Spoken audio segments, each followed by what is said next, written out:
le monde comptait plus de 340 000 personnes affectées par la pandémie Covid-19, dont plus de 15 000 décédés. Notre pays en était à un total de 79 malades, 8 guéris, 0 décès et 71 patients sous traitement. À la date d'aujourd'hui, la maladie a atteint plus de 10 100 000 personnes à travers le monde et causé plus de 502 000 décès. Notre pays totalise 6 698 personnes testées positives, dont 4 341 guéris, 108 décédés et 2 248 actuellement sous traitement et un malade évacué. Je prie avec vous pour que nos morts reposent en paix et que nos malades recouvrent la santé. Malgré l'augmentation du nombre de cas positifs, notre système de santé continue de montrer ses capacités de résilience et d'adaptation dans l'accueil, le traitement des malades. Nos performances dans la riposte anti-Covid-19 sont en effet considérables. À ce jour, le SAMU a reçu plus de 726 000 appels d'alerte. Nous avons réalisé plus de 78 338 tests. 24 824 contacts ont été suivis par nos services.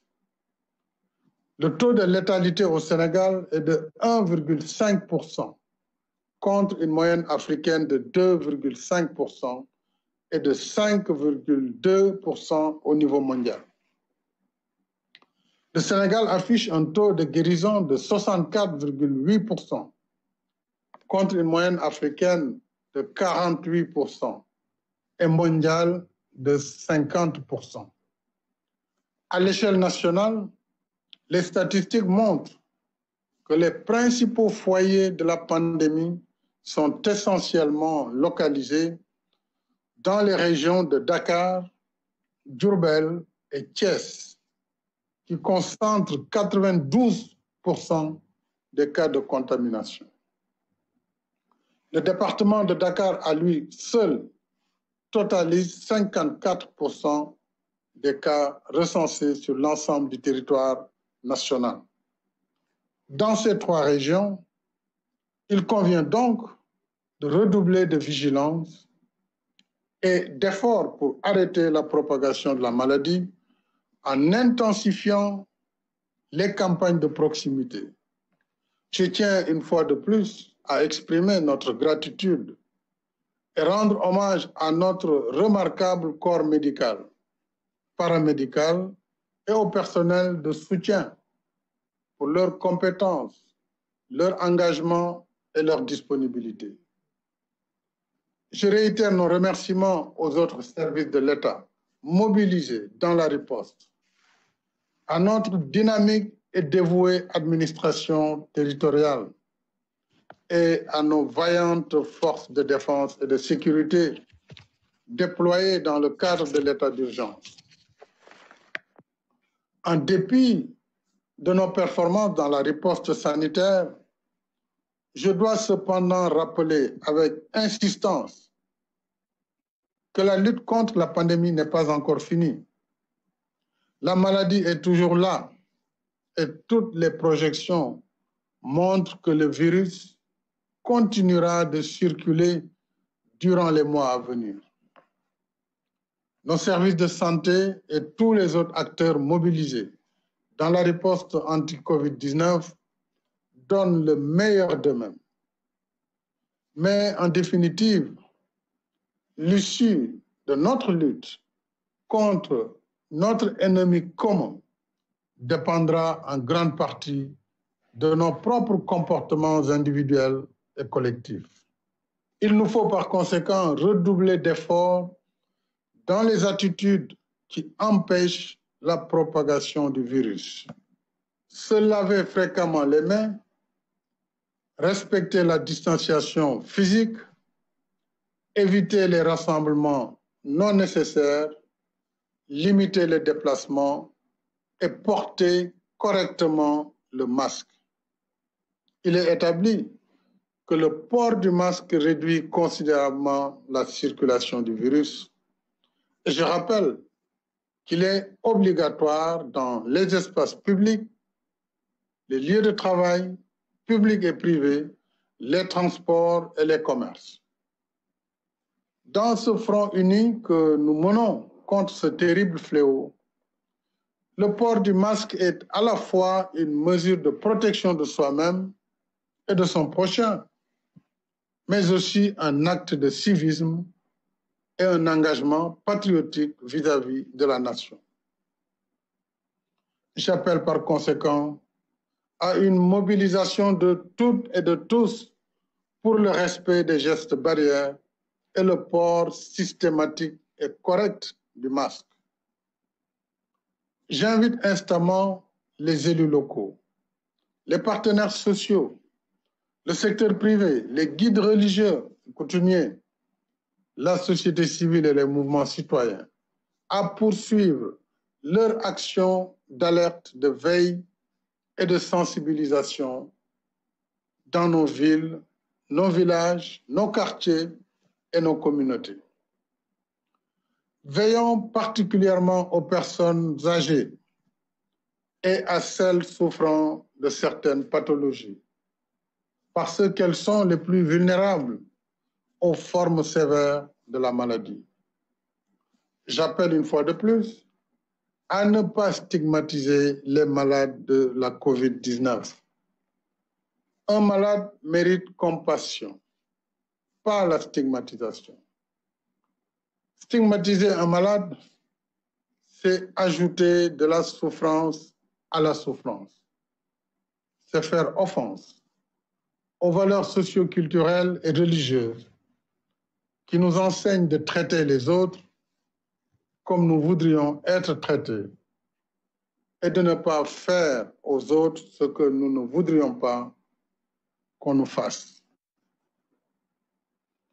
Mes chers compatriotes, en plus d'être une crise sanitaire majeure, la pandémie COVID-19 affecte durement l'économie nationale.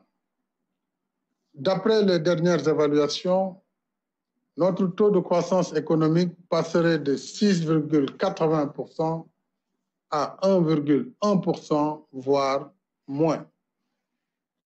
Plusieurs secteurs de l'économie, comme les transports aériens, le tourisme, l'hôtellerie, la restauration, la culture et les loisirs, l'artisanat et le commerce, les produits agricoles sont à l'arrêt ou au ralenti.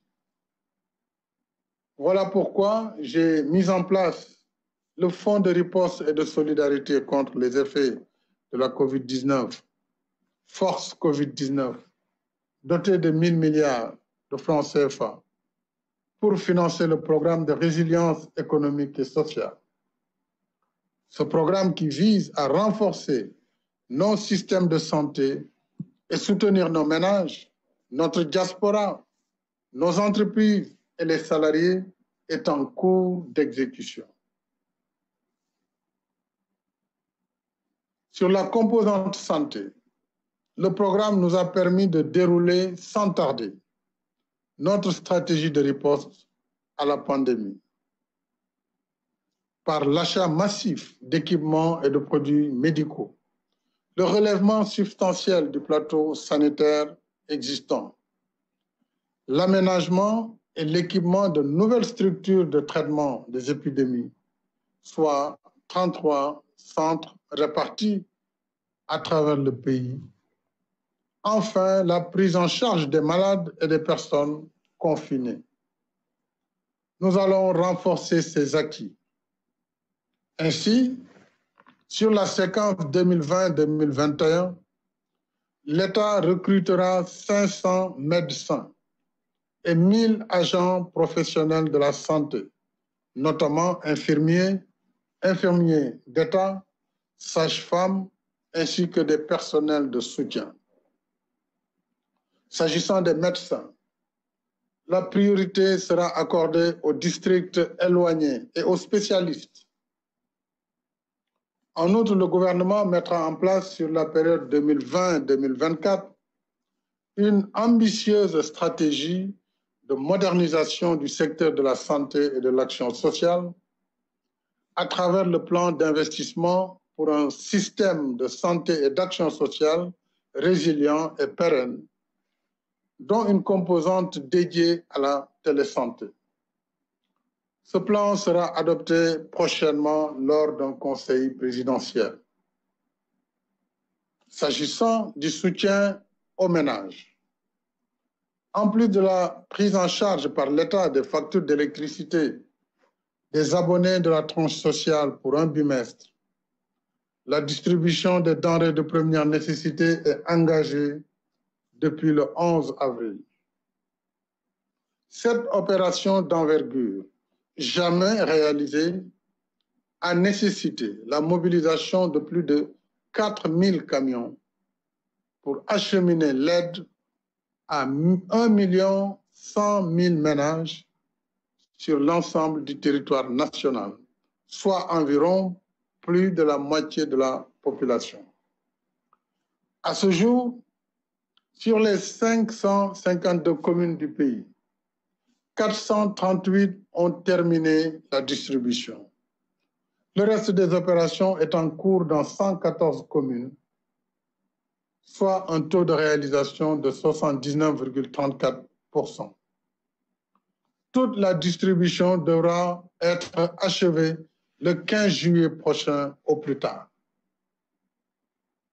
Des quotas spécifiques seront alloués aux chauffeurs du transport interurbain pour 14 000 kits, aux réfugiés pour 4 262 kits, aux titulaires de la carte d'égalité de chance pour 54 219 kits et aux personnes omises du programme national des bourses de sécurité familiale pour 42 650 kits.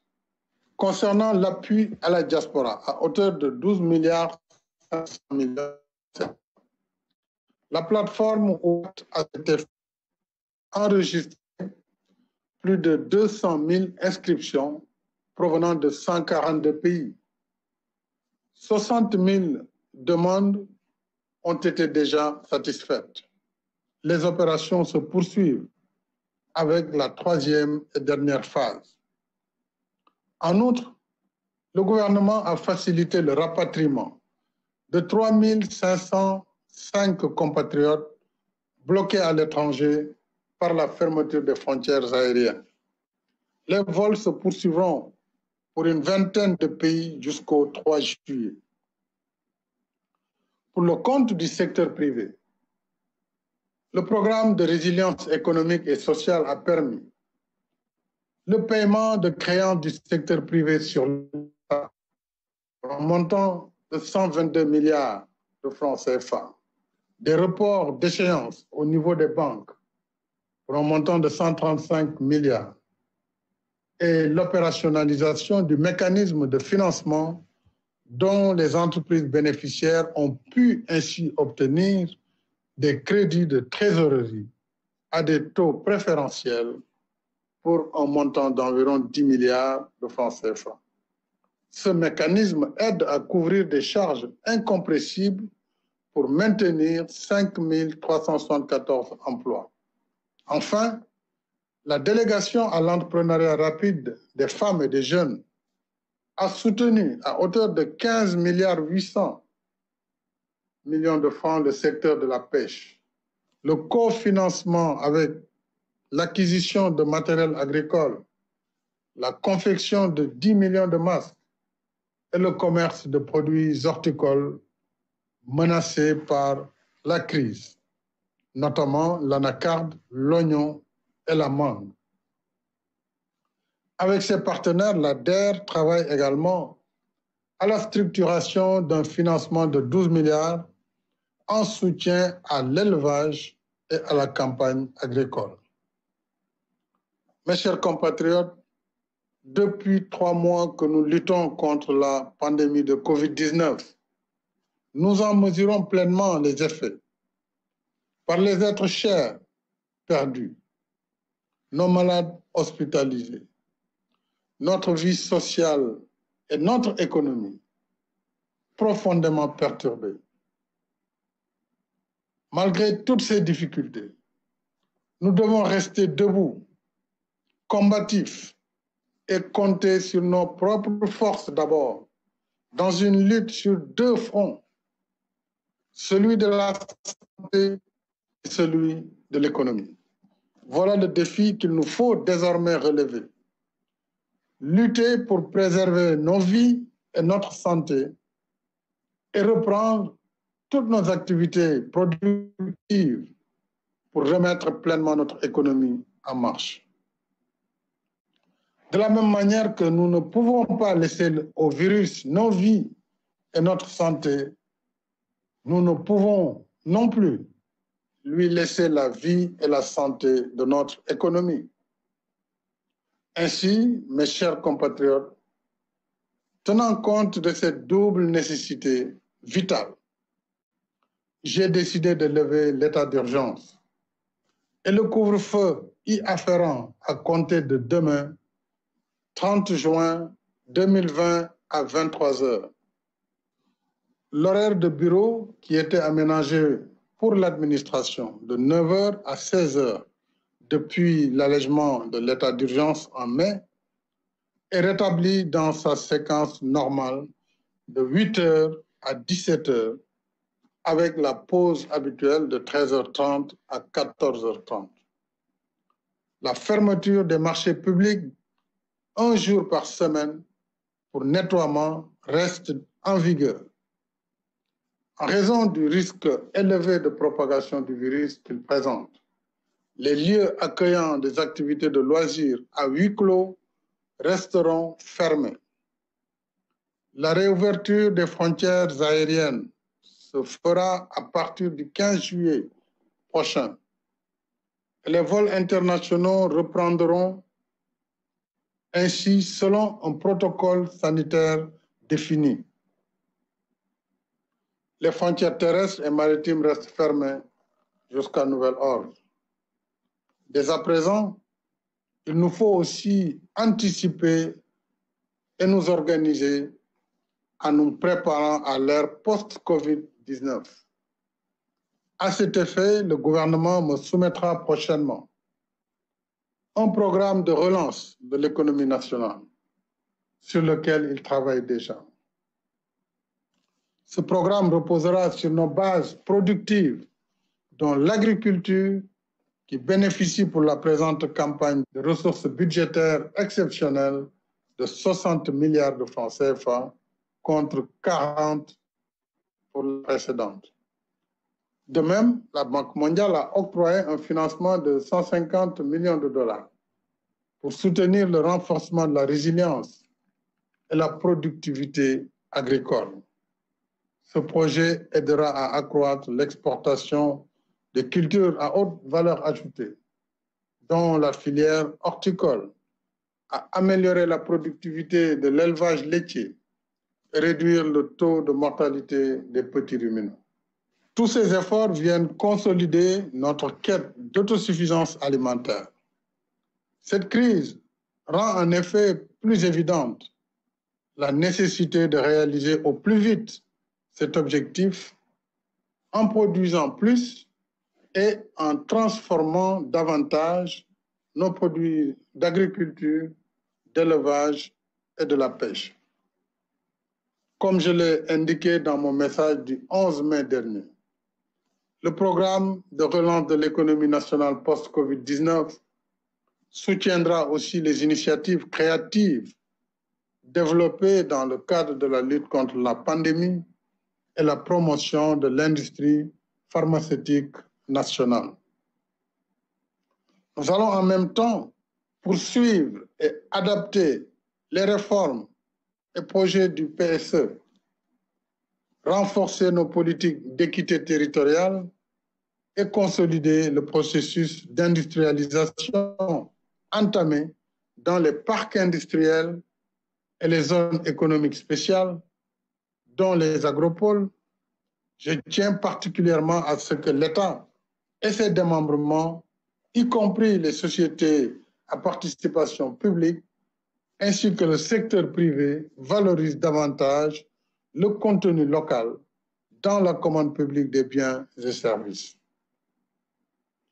Mais tous ensemble, nous devons faire du consommé sénégalais non pas un effet de mode ou de conjoncture, mais l'affirmation d'une véritable culture de souveraineté économique. Il nous faut davantage développer un état d'esprit de nature à faire ancrer durablement une culture du produire et consommer sénégalais. Mes chers compatriotes, en levant l'état d'urgence, je rappelle en même temps que l'urgence sanitaire est toujours là et nous impose un devoir.